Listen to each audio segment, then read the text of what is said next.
So I am sure you are all aware a bit of a leak happened earlier last week with a rather large chunk of the core 10th edition rules being shown off over on Reddit and a few other places.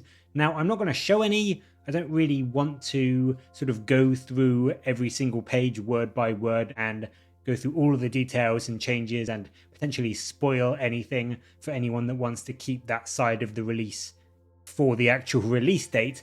But it does look like there are some big changes to the core rules coming in 10th edition, and I wanted to go through a quick sort of top 5 sort of thing of the ones that in particular caught my eye or seemed either interesting or were just fairly significant changes. And so let's dive straight in and take a look at some of the mechanics you will have to watch out for as we head into the next edition of 40k.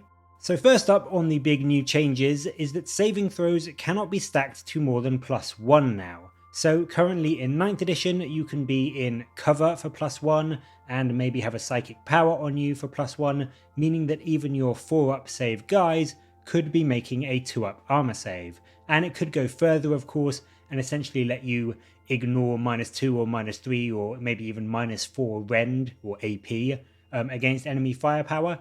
This whole system seems to have been reined in a bit, and your 4+ save guys won't be able to get down to that 2-up save anymore. It will be capped at a 3-up for them. I think the way that it's worded from what we've seen means that excess pluses can still effectively cancel out some enemy AP. So if you were, for example, on a 5-up save and the enemy hit you with a -2 AP attack and you had 4 instances of a bonus to your save, it would still let you cancel out that -2 AP and get you that +1, so you would be down to a 4-up save. It wouldn't be the case where you would only be able to use 1 instance of that improvement to your save, whether that be cover or a psychic power or a ability on your datasheet. So you would still only get a 6-up save in this scenario if that was the case, because the -2 AP would bring you to that 6-up still. So it is a fairly significant change. You can still, I think, cancel out some rend, but your overall final armor save will never be better than +1 over what it says on your datasheet. There is also a fairly big change to how plasma and other overheating style mechanics work. We've seen the hazardous rule on various things like the plasma weapons as well as some boosted psychic attacks so far, and this relates to the current overcharge system, where things at the moment, if you overcharge with things like plasma, most things will just flat out die if they roll a 1 to hit with those weapons, and this is changed rather drastically now. The way that it works now is that after a unit shoots or fights, if you have had any hazardous weapons which you attacked with, you roll 1d6 for each hazardous weapon that was used, and then on a 1, one model in the unit with a hazardous weapon is destroyed. So you don't roll for each individual shot now. If you have 6 shots with a hazardous gun, it is still just 1 roll you make after you've done your attacks. And then on top of that, you can also choose which model with a hazardous gun you want to die. So if, for example, you had 3 guys in a squad, each of them having a 3-shot hazardous gun, you would fire 9 shots in total, and then after they've fired, you would roll 3d6, 1 for each gun, and then if you rolled a single 1 out of that, you could choose any of those 3 models to be killed because their gun is the one that blew up. So on that face of it, it seems a lot less punishing because you aren't rolling, it's not essentially based on your hit roll, you're not rolling potentially 3 or 4 dice and any ones will potentially kill you, it is just that 1 roll afterwards.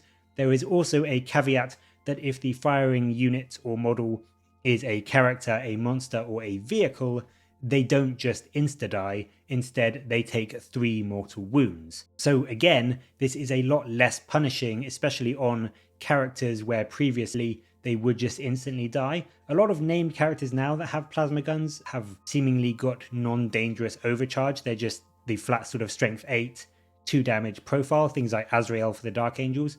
But previously, like earlier in the edition, you would get the case where characters could still just kill themselves by overcharging their plasma. So it is a bit less punishing on characters and vehicles and monsters as well now. It also means that on characters and vehicles, you can of course take feel no pain against those wounds because they are specifically a flat 3 mortal wounds and you can take feel no pain, against mortal wounds. However, the big thing about this is that this isn't done on the hit roll anymore. It is this separate hazardous roll.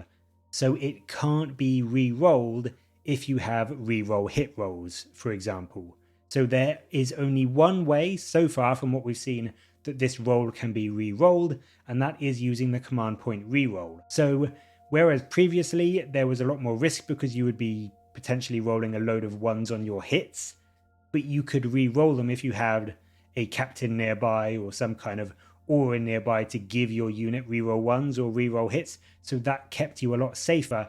Now it doesn't matter whether you have re-rolls to hit at all, because it's all done on this separate dice after you've done your attacks. So there is a lot more risk to it. Although you're potentially rolling less dice to see if you roll any ones, if you do roll a one, there is going to be very, very few ways to actually save a guy from dying. And essentially now, in 9th edition, if you have a guy with reroll ones, you've got a 1 in 36 chance of having that one and having a guy die, whereas now with the hazardous dice roll, you just have a flat 1 in 6 chance, without spending a command point at least, of just having a guy blow up from their gun exploding. So in some ways it is less punishing, you are rolling less dice potentially to see if something blows up, but in other ways it is more punishing because there is less sort of backup and sort of reliability on rerolls to counter it. So I think in general it seems a bit more sort of seat of your pants kind of gameplay with hazardous weapons now, which I am not opposed to. Fights First and the way that activations work in general has also had a somewhat small but very, very significant change. Currently in the Fights First step, the activation goes by the player whose turn it is first, and then in ongoing combat, it starts with the player whose turn it isn't first. This has now become, it is always the player whose turn it isn't that activates first. So there is a Fights First step, which counts for charging units or anything else that has the Fights First rule, and then the remaining combats for everything else. So obviously, if you charge a unit in and the enemy doesn't have any Fights First units, then you will activate before them. But if you charge into an enemy unit that has Fights First somewhere, then your opponent will get to activate them before even your charging units. So, for example, a unit we've seen lately with Fights First is the Lion. If you charge him in 10th edition, he is going to swing before you. And that alone, even if the rest of his datasheet stays exactly the same as now, does automatically make him way more viable than he is at the moment, I think. So, I mean, essentially, it's not a big change. It's literally just a slight change in a sentence. And I saw lots of people that didn't even pick up on it as they were reading through the rules because it's such a small difference.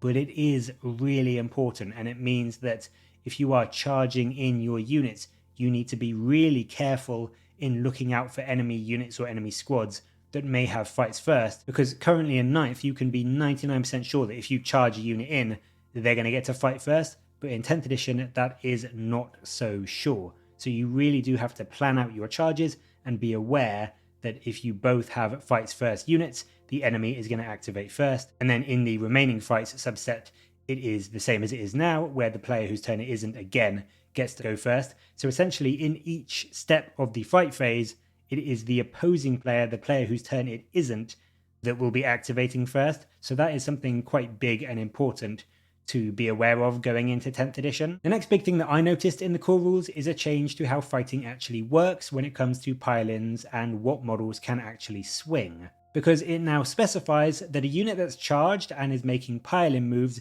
must end closer to the closest enemy model, and they must try to move into base contact with the enemy model if they can do so. So it is now a lot trickier to try and get a bit more range and almost slingshot your way around a unit and around a combat to set yourself up for an easier charge in a subsequent turn, or to maybe move in a way that gets you a bit closer to an objective, or making things a bit easier to reach with your pile-in and consolidate. Now you have to move closer to that enemy unit and closer specifically to the models you've charged. And of course, if you can move into base contact, you do have to. So it does limit the direction that you can move all your units when you are in combat a lot more now. We still don't know engagement range itself, although within an inch still seems likely. There is a picture in the leaks of a gaunt which is said to be in engagement range and which isn't in base contact.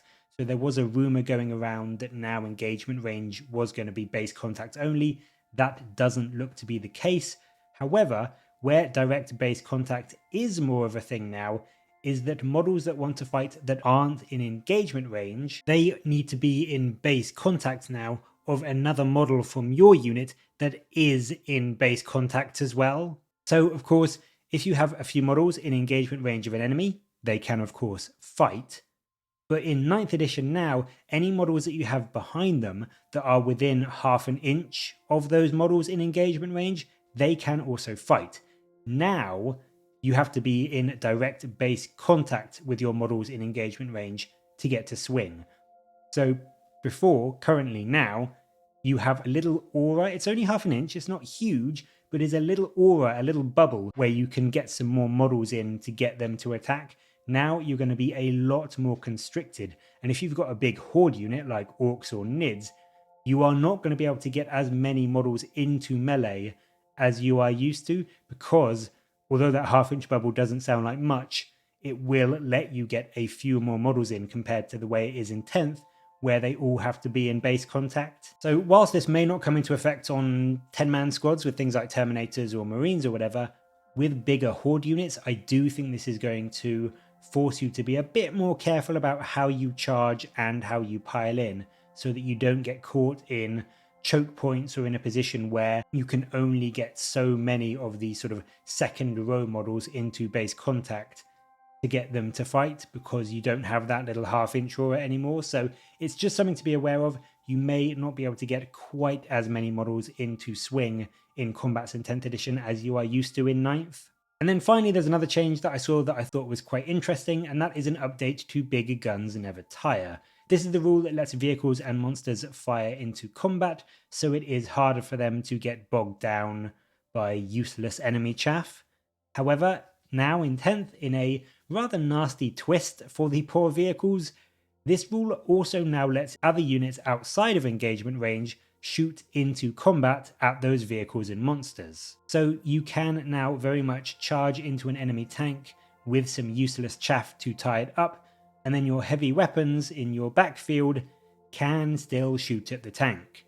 Now you do suffer a -1 to hit rolls when you do that, but still being able to charge some gaunts or some grots into a tank to tie it up and then just slam into it with your heavy weapons as it sits there trying to shake off the annoying pests is going to make vehicles and monsters very, very scared of getting tied up in combat now. So that I think is a really interesting change, and I would say maybe more detrimental to vehicles than monsters, because monsters normally have a bit more of a strong melee profile.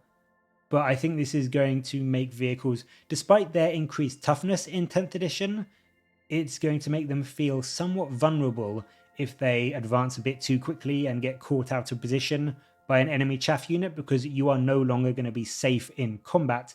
Other stuff will still be able to shoot you.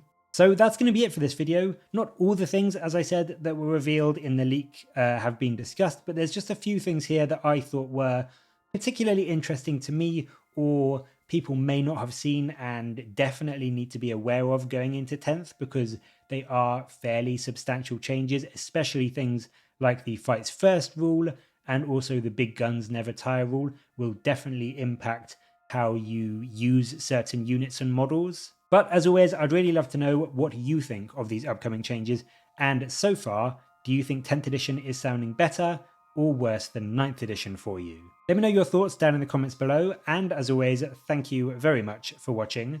Please do like and subscribe for more Warhammer content from me, but until next time, I'll catch you later guys.